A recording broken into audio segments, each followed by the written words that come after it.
that part of the country. Let's find out more. Caleb Mutfwang is the Executive Governor of Plateau State, and he joins me live from Jos. Your Excellency, thank you for joining us on the program. Thank you, Nifemi. Good evening, Nigerians.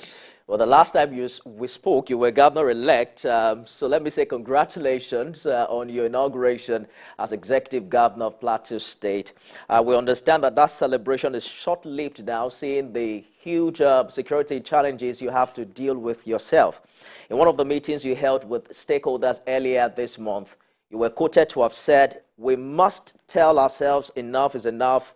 This madness and killings must come to an end." And you were referring to attacks in Mangu.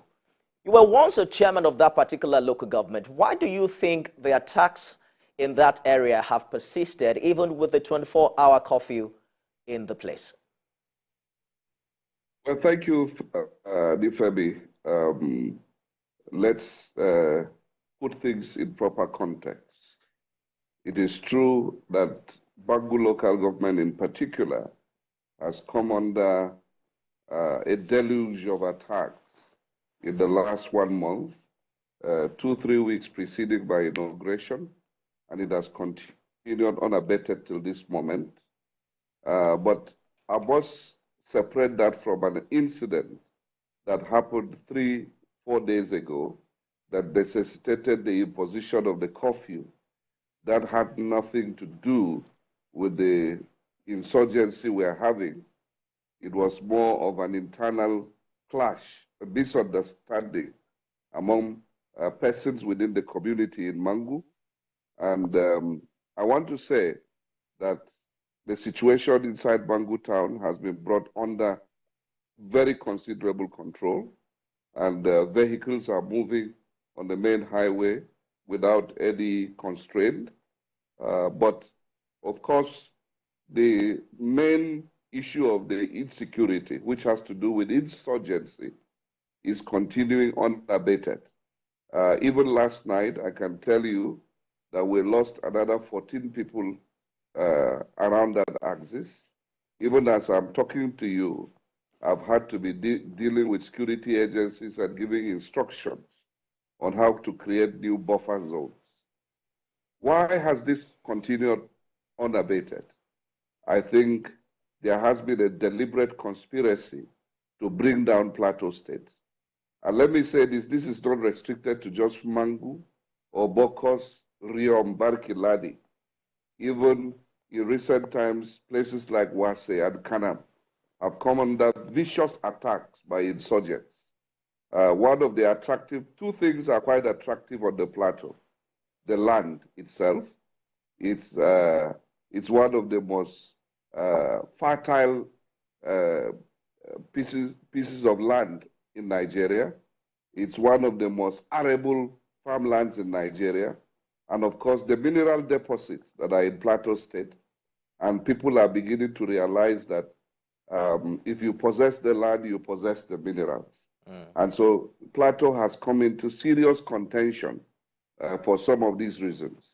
So we can look at economic factors, we can look at political factors, we can look at social factors that are behind the continuation of this insurgency. But what I can assure you is that we're doing our best to tackle these issues. You know, the last time we spoke on this platform, you mentioned to me that security for you isn't much about the presence of military, but the absence of conflict. So I'm wondering how you intend to deal with the criminality element of this crisis while you're attempting to resolve the communal conflicts. Thank you, Nifemi. We're doing a multi-pronged approach to this issue. Certainly, while we are identifying the people that we need to dialogue with, and we are stepping up the process of engagement with the leaders that we believe are influential and can bring this scourge to an end, we have to deal with the criminality. The criminality has to do with communities being invaded by people we do not know where they come from. The other day, we had a group of about 100 motorcycles crossing into a community on the main highway, each of them carrying not less than 3 passengers on the motorbike, and each of them, of course, fully armed. Where are they coming from? Where are they going to? Who called them? Who sent them?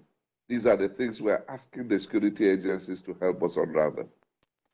Well, we spoke with a community leader on the news a few days ago, and he alleged the complicity of the military, particularly in Barkin Ladi. According to him, these communities are now requesting for only the service of the police. I'm wondering if that is something that you're worried about, and what are you doing about it?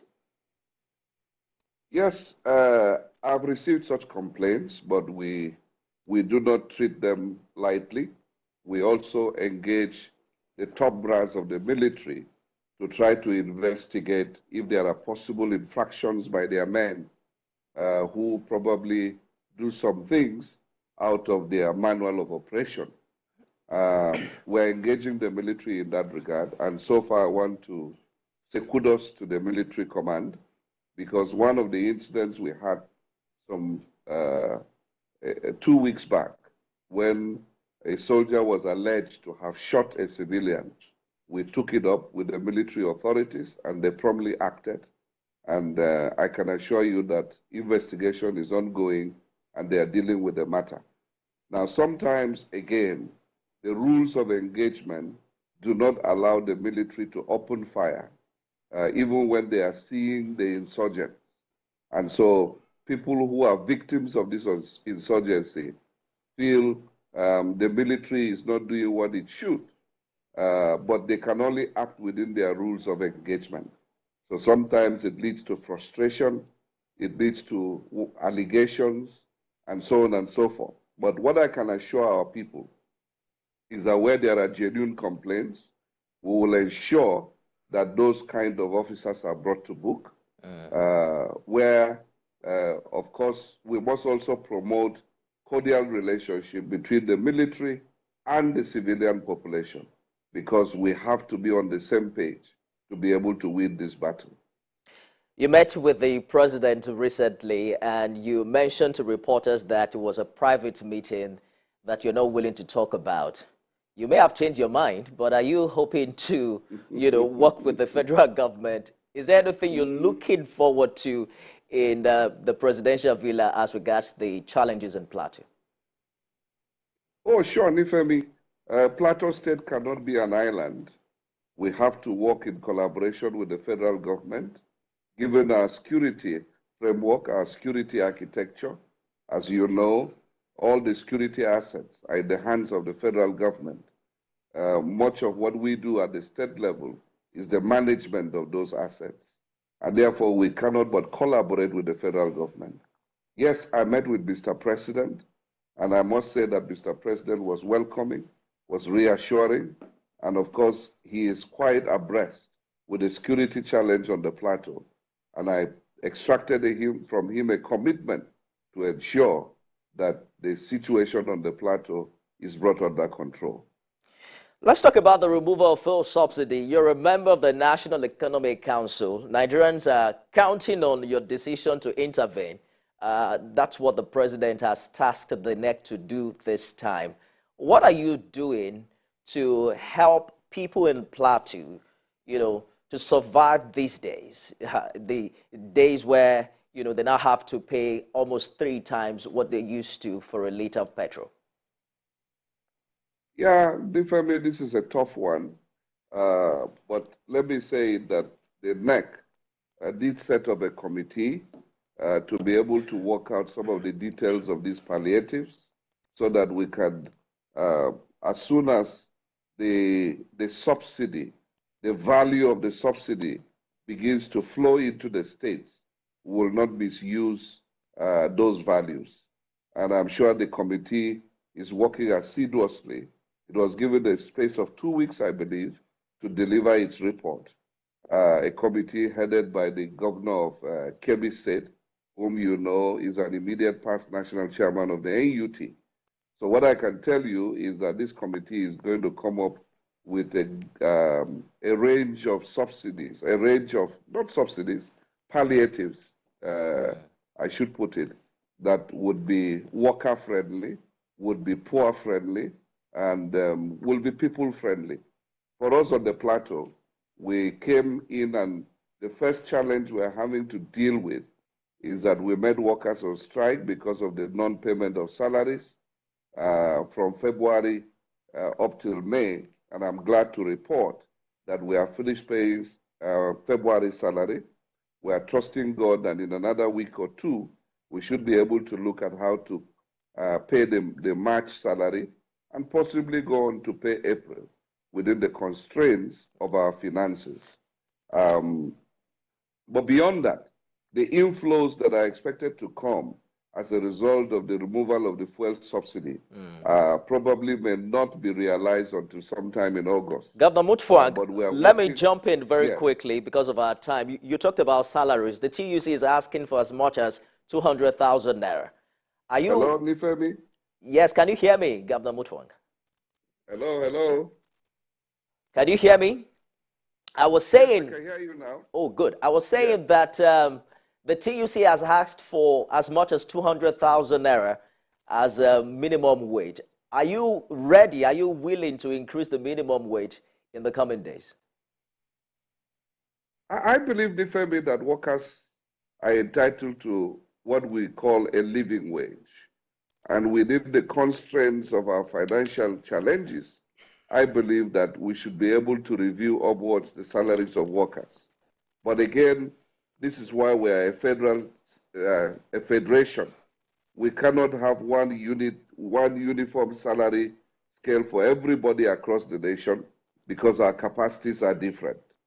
Some of the states have even gone ahead to even increase salaries. Some of us were struggling to pay arrears of salaries.